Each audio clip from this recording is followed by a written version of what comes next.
तो दो पंचायतें हैं इस गांव में। दोनों पंचायतों के सरपंचों से बातचीत की। हालांकि उनका यह कहना था कि हमारा कार्यकाल खत्म हो चुका है और पंचायत चुनाव में अभी पिछले काफी समय से 1 साल से ज्यादा वक्त हो गया, पंचायत चुनाव पेंडिंग हैं।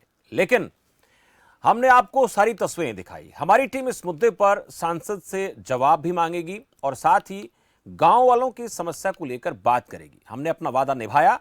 खबरफास्ट की टीम भराड़ गांव की समस्याओं की गंभीरता को समझते हुए राज्यसभा सांसद रामचंद्र जांगड़ा के पास पहुंची, उनसे सवाल किए और उन्होंने जवाब के तौर पर क्या कहा वो भी आपको सुनवाते हैं।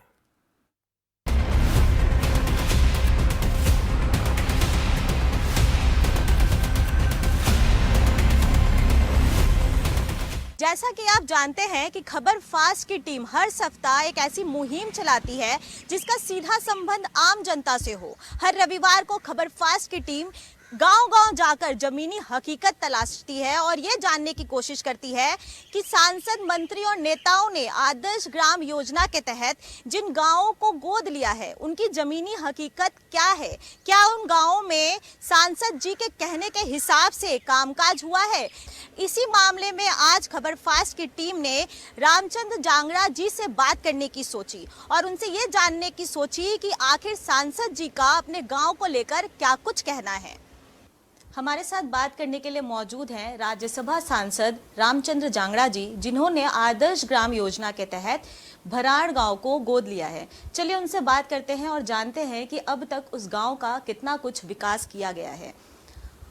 सर, आपने किन मकसद को सोचते हुए भराड़ गांव को गोद लिया? देखिए, सांसद आदर्श ग्राम योजना के तहत हमें गांव को गोद लेना होता है।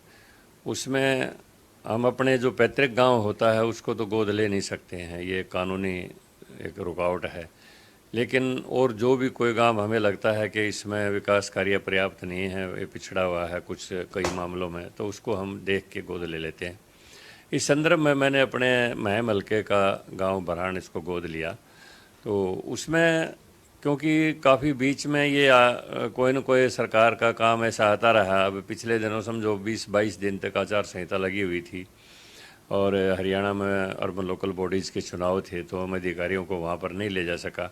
इस हिसाब से जो है देरी लगती रही। लेकिन निकट भविष्य में मैंने अधिकारियों को बोल दिया है कि वो गाँव में जाके और भराड़ और एक छोटा गाँव लगता है तितरी खेड़ा, वो भी उसी पंचायत के अधीन है, वहाँ पर जाके लोगों से पर्सनली पूछ के गांव के अंदर तहकीकात करके क्या क्या विकास कार्य गांव में करवाने हैं, उन सब का बजट एस्टीमेट बना के और जल्दी ही मैं वहाँ पर स्वयं अधिकारियों को मौके पर ले जाके वहाँ पर मीटिंग लूँगा और उसके बाद उनका जो है ना फाइनेंस के लिए, बजट के लिए प्रक्रिया शुरू हो जाएगी। सर, मैं यहाँ आपको रोकना चाहूँगी। सर, मैं ये जानना चाहूँगी कि अब तक उस गांव का कितना कुछ विकास किया गया है, इसको लेकर आपने कभी बीच में हस्तक्षेप करके ये जाना है? देखिए, जब से 2014 के बाद हमारी सरकार आई है माननीय मुख्यमंत्री मनोहर लाल जी के नेतृत्व में, गांव वालों ने जो भी छोटी मोटी जो भी डिमांड की है वो उनकी पूरी हुई है। लेकिन एक व्यापक तौर के ऊपर जो डेवलपमेंट करनी होती है गांव की आदर्श ग्राम के तौर पर, उसके लिए कोई योजना नहीं बन पाई थी। उसी के लिए मैंने इस गांव को छांटा है। मेरा खरकड़ा गांव है और मेरा गोहांड का गांव है, हरियाणा में जो गोहांड बोलते हैं। तो भराड़ गांव का और खरकड़ा गांव का बहुत अच्छा भाईचारा रहा है। तो मेरी भी दिलचस्पी ये रही कि मैं भराड़ गांव को गोद लूं। लेकिन अब आगे आने वाले समय में गांव में जो भी किसी किस्म की भी कठिनाई हो, गली की हो, चौपाल की हो, नालियों की हो, तालाब में अमृत सरोवर की योजना के तहत प्रधानमंत्री जी ने कहा है कि गांव के तालाबों को स्वच्छ करवाना है और प्रत्येक सांसद कम से कम 15 तालाबों को अमृत सरोवर योजना के तहत ले, तो उसमें हम तालाबों का भी निरीक्षण करेंगे। तो कौन सा तालाब गांव के सभी के लिए रिचेबल भी है, तो उसका साफ पानी रहे, पशुओं के अंदर कोई बीमारी ना आए।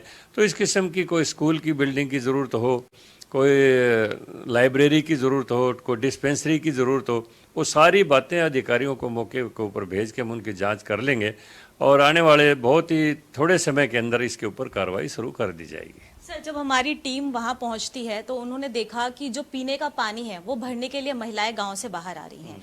सर, जब स्कूलों में गए तो वहां ताला लटका हुआ था।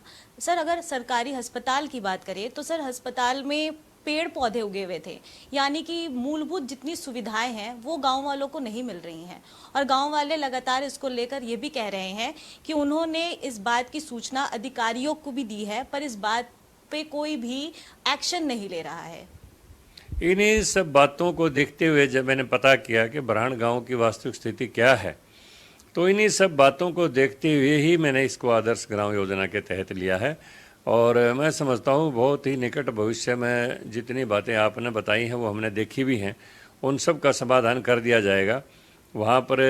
क्योंकि स्कूल में आमतौर के ऊपर लोगों की पढ़ाने की वो नहीं रही थी, प्राइवेट स्कूलों की तरफ ज़्यादा दौड़ते थे। तो धीरे धीरे इस सारी समस्याओं का निदान कर दिया जाएगा और बहुत निकट भविष्य में इसकी शुरुआत कर दी जाएगी। स्वास्थ्य सेवाओं की अगर बात करें तो वहाँ जो अस्पताल मौजूद है वो काफी जर्जर हालात में, मतलब कभी भी गिर सकता है, कभी भी कोई बड़ा हादसा हो सकता है।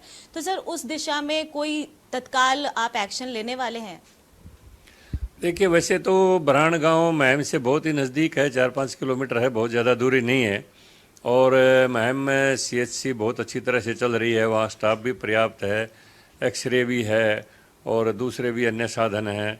लेकिन फिर भी गांव के अंदर होना चाहिए। बरहान एक पर्याप्त आबादी का गांव है, तो वहाँ पर भी प्राइमरी हेल्थ सेंटर होना चाहिए। तो उसके लिए, क्योंकि आदर्श ग्राम में जो चीज़ें आती हैं, जो आदर्श को ग्राम को कवर करती हैं, वो सारी चीज़ें वहाँ पर पर्याप्त चीज़ें मुहैया करवा दी जाएंगी। सर ये बताइए कि खबर फास्ट की टीम के द्वारा आप कोई आश्वासन गांव वालों को देना चाहेंगे? देखिए, बरहान को मैं अपना ही गांव मानता हूँ। मेरा गोहांड का गांव है, मेरा खरकड़ा गांव है, मेरा जन्म मेरा खरकड़ा गांव में हुआ, तो मैं तो उसको अपना ही गांव मानता हूँ। तो मैं अपने आपके चैनल के माध्यम से गांव को यही कहना चाहूँगा कि वो चिंता ना करें, दुख भरे दिन बीत गए हैं और अब जल्दी ही सुख भरे दिन आने वाले हैं। तो ये थे हमारे साथ बात करने के लिए रामचंद्र जांगड़ा जी, जिन्होंने कहा कि वो खुद जल्द से जल्द गांव जाएंगे, लोगों से मिलेंगे और उनकी मुश्किलों को, उनके प्रॉब्लम्स को जानेंगे और उनको सॉल्व करेंगे। नई दिल्ली से कैमरा पर्सन रिंकू के साथ प्रियंका राय, खबर फास्ट।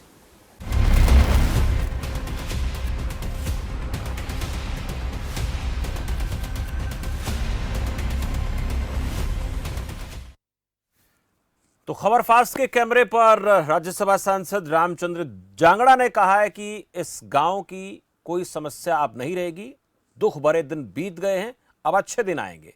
पर अब देखना दिलचस्प होगा कि आने वाले दिनों में क्या खुद रामचंद्र जांगड़ा अपनी पूरी टीम के साथ इस गांव का दौरा करेंगे और जो समस्याएं हमने दिखाई हैं, वो लोगों की जो समस्याएं, गांव की समस्याएं हमने इस कार्यक्रम के जरिए पहुंचाने की कोशिश की है, उन पर कितना अमल होता है और जब तक इन पर बेहतर से कोई अमल नहीं होता है तब तक इस जनहित के मुद्दे के तहत, कार्यक्रम के तहत हम गांव की इन समस्याओं को लगातार उठाते रहेंगे। और इस पर आगे क्या अपडेट आता है, हम बरहान गांव की बात कर रहे हैं, उस अपडेट से भी आपको वाकिफ जरूर करवाएंगे। फिलहाल मेरे साथ इतना ही। आप देखते रहें खबर फास्ट। नमस्कार।